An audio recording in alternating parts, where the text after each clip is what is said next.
haben euch in den letzten Wochen immer wieder gesagt, dass wir große Neuigkeiten haben werden, und heute darf ich das Geheimnis endlich lüften. Vor einigen Monaten wurden wir von ganz besonderen Menschen angeschrieben, nämlich den deutschen Visual Effects Künstlern, die an der Serie Game of Thrones arbeiten und schon mit dem Emmy prämiert wurden.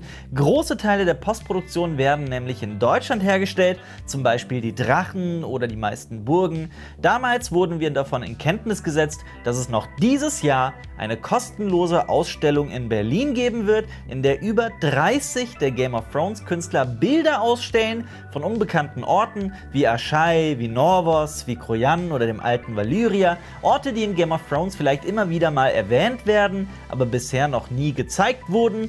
Nun steht das Datum fest. Die Ausstellung wird vom 21. bis 26. November 2018 in Berlin die Tore öffnen. Wir freuen uns da wahnsinnig drauf und können euch schon mal vorab anteasern, dass ihr die Bilder vorher auch exklusiv im September bei uns auf Cinema Strikes Back sehen werden könnt. Wir starten dann nämlich unsere Reihe World of Westeros, wo ich mir 12 unbekannte Orte aus Game of Thrones und das Lied von Eis und Feuer ausgesucht habe, um darüber zu sprechen und euch unglaubliches Bildmaterial zu zeigen. Wir haben noch nie so viel Arbeit, so viel Zeit und so viel Geld in die Videos gesteckt. Die werden wirklich außergewöhnlich und wir hoffen, dass ihr sie genauso sehr lieben werdet wie unsere vergangenen Throne Weeks. Auch wenn dieses Jahr keine Staffel von Game of Thrones erscheint, unsere Videos werden übrigens dann auch auf der Ausstellung auf Beamern laufen, aber da haben wir sogar noch einiges mehr geplant. Es erwarten euch also noch viele weitere Überraschungen, aber hey, seid mal gespannt. Damit ein herzliches Willkommen hier zu einer weiteren Folge Cinema News, hier auf Cinema Strikes Back. Gerade geht es richtig ab hinter den Kulissen im Marvel-Universum. James Gunn, der Regisseur und kreative Kopf der beiden Guardians of the Galaxy-Teile, wurde wegen kontroverser Witze von Disney gefeuert, obwohl er bereits an Guardians of the Galaxy Volume 3 gearbeitet hat. Der Hintergrund des Ganzen ist aber ziemlich bizarr. James Gunn kritisierte auf Twitter immer wieder den republikanischen US-Präsidenten Donald Trump.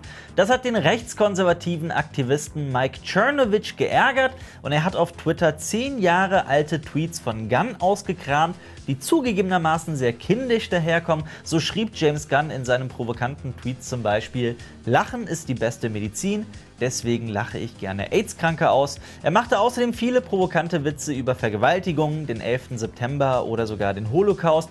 Bereits vor 6 Jahren hatte Gunn die Tweets gelöscht, sich dafür entschuldigt und seitdem keine provokanten Aussagen mehr auf Twitter getätigt. Das Absurde an der ganzen Sache ist halt auch, dass Mike Cernovich selbst immer wieder mit verbalen Entgleisungen auf Twitter auffällig wird.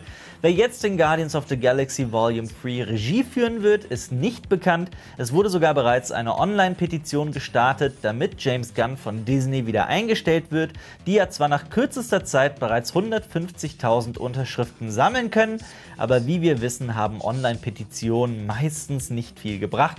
Die Darsteller sind auf jeden Fall sehr erzürnt über die Entscheidung von Disney, vor allem Dave Bautista, der Darsteller von Drax, der setzt sich derzeit für Gunn ein wie kein zweiter, und so schreibt er, dass James Gunn der netteste, liebenswerteste und ehrlichste Mensch sei, den er kenne, und Gunn nicht bestraft werden solle für Fehler, die er vor langer Zeit gemacht habe. Wir wissen leider nicht, wie es nun mit Guardians of the Galaxy weitergehen wird, aber natürlich halten wir euch auf dem Laufenden.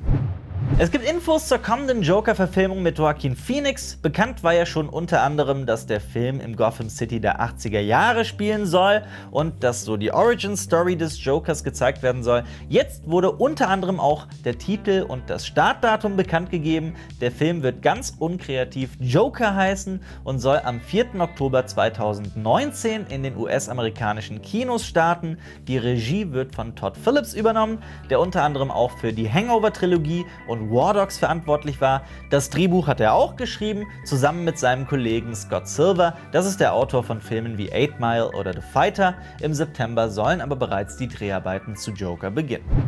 Wir berichteten immer wieder über die 52 Milliarden Dollar schwere Übernahme von 21st Century Fox durch Disney.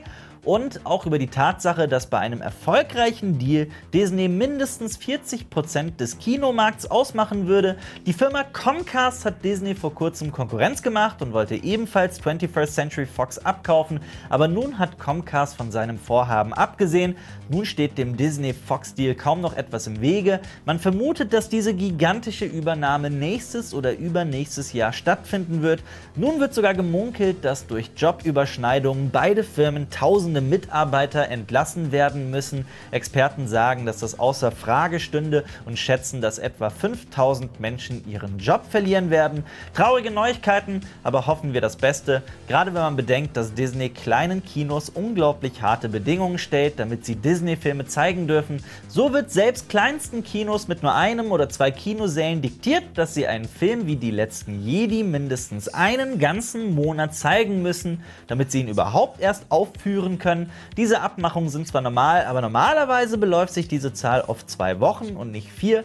Das macht Angst vor einer monopolartigen Situation, in der sich die Kinobetreiber Disney beugen müssen, um finanziell erfolgreich zu sein. Man sagt, dass alles mal ein Ende hat und nun hat auch die lange Erfolgsstory von Netflix einen Dämpfer bekommen. Netflix hat nämlich vor kurzem die neuesten Quartalszahlen offengelegt und überraschenderweise hat Netflix die Erwartungen der Wall Street untertroffen. Man hatte erwartet, dass Netflix über 6 Millionen Neukunden bekommen würde, aber der Streamingdienst hatte einen Zuwachs von nur in Anführungsstrichen 5,2 Millionen. Das klingt jetzt nach nicht viel, nach einer Lappalie, aber damit ist die Netflix-Aktie um 14% gefallen, was den gesamten Börsenwert der Firma um 25 Milliarden Dollar reduziert hat. Das ist ein relativ großer Einbruch und Netflix wirft die Frage auf, ob der Markt nicht eventuell gesättigt sein könnte. Außerdem ist Netflix nun nicht mehr der wertvollste Medienkonzern der Welt, sondern Disney. Netflix war aber auch in den Schlagzeilen, weil Netflix seinen Vertrag mit der skandalösen Weinstein Company aufgelöst hat, nicht aber wegen Harvey Weinstein und der MeToo-Debatte, sondern weil sich die Weinstein Company in einem Insolvenzverfahren befindet und pleite ist. Damit ist Netflix an keine Zusammenarbeiten mehr gebunden. Das heißt, dass die Zukunft von Serien wie Scream und Peaky Blinders ungewiss ist und auch die Frage, ob nun alle Weinstein Company Inhalte von der Streaming-Seite gelöscht werden, ist noch unklar. Zuletzt berichteten wir über Dwayne „The Rock“ Johnson in unserer Kritik zu Skyscraper. Dieser Film konnte weder die Kritiker noch die Zuschauer so richtig überzeugen. Dwayne „The Rock“ Johnson kann das aber herzlich egal sein, denn laut Forbes ist der Amerikaner der bestbezahlte Schauspieler dieses Jahres. The Rock soll 2018 mit seinen Filmen eine Gage von 124 Millionen US-Dollar verdient haben. Genau genommen landete vor ihm noch George Clooney, aber der konnte dieses Jahr vor allem mit dem Verkauf von Casamigos, einer Tequila-Firma, ordentlich absahnen und nicht mit Schauspiel. Der bis dato teuerste chinesische Film Asura ist in den chinesischen Kinos angelaufen. Das Projekt war gigantisch und sollte eigentlich die chinesische Antwort auf Herr der Ringe werden. 110 Millionen Dollar kostete das Vorhaben.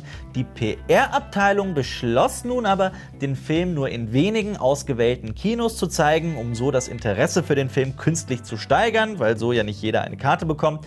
Das war aber keine so gute Idee und so konnte Asura lediglich 7,1 Millionen Dollar einspielen und dann wurde die nächste dämliche Idee umgesetzt. Nach nur 3 Tagen wurde der Film komplett aus den Kinos genommen. Der Film kam trotz lokaler Superstars wie Lei Wu nicht besonders gut an, bei den wenigen Leuten, die ihn gesehen haben. Und der Film hat bisher 100 Millionen Miese gemacht. Nun soll der Film komplett überarbeitet nochmal ins Kino gebracht werden.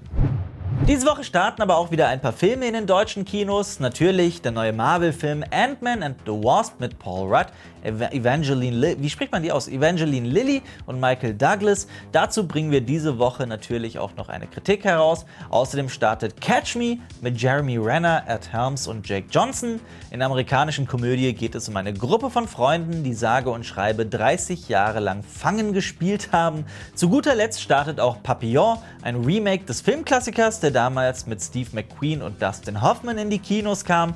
Hier werden die beiden Weltstars durch Charlie Hunnam und Rami Malek vertreten. In dem Film geht es ja um 2 Häftlinge auf einer Gefängnisinsel, die versuchen, von der Insel zu entkommen und das über viele Jahre. Selbstverständlich gibt es aber auch in der Serienwelt ein paar interessante Neustarts. Auf Sky Atlantic HD startet zum Beispiel die erste Staffel der HBO-Dramaserie Succession. Darin geht es um Macht, Politik und die Familie eines alternden Medienmoguls, der um die Zukunft seines Medienimperiums kämpft. Auf Netflix startet die dritte Staffel von El Chapo. Darin geht es um den Aufstieg und Fall des berühmten Drogenbarons Joaquin El Chapo Guzman. Ebenfalls auf Netflix startet die sechste Staffel der Frauengefängnisserie Orange is the New Black. Nun gibt es noch ein ganz besonderes Schmankerl für euch. Zum 25-jährigen Jubiläum von Jurassic Park wurde vor der Tower Bridge in London eine etwa 8 Meter lange und 3 Meter hohe Jeff Goldblum-Statue ausgestellt. Der englische Streamingdienst Now TV hat damit Goldblums legendären Moment aus Jurassic Park geehrt. Und wir hoffen, dass ihr euch ab jetzt auch auf unsere Reihe World of Westeros freuen werdet.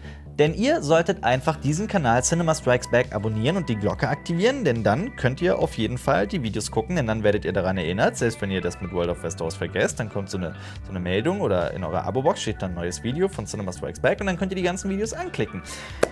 Und ihr solltet jetzt auf jeden Fall auch unser Special vom Samstag angucken. Da ging es nämlich um die Comic-Hintergründe von Ant-Man and the Wasp. Das war ein wirklich sehr spannendes Video und ja, ihr solltet jetzt auf jeden Fall auch glücklich werden in eurem Leben und ansonsten also einfach Cinema Strikes Back gucken, dann werdet ihr nämlich glücklich. Ansonsten hoffe ich, dass wir uns bald wiedersehen hier auf Cinema Strikes Back mit mir, dem Alper.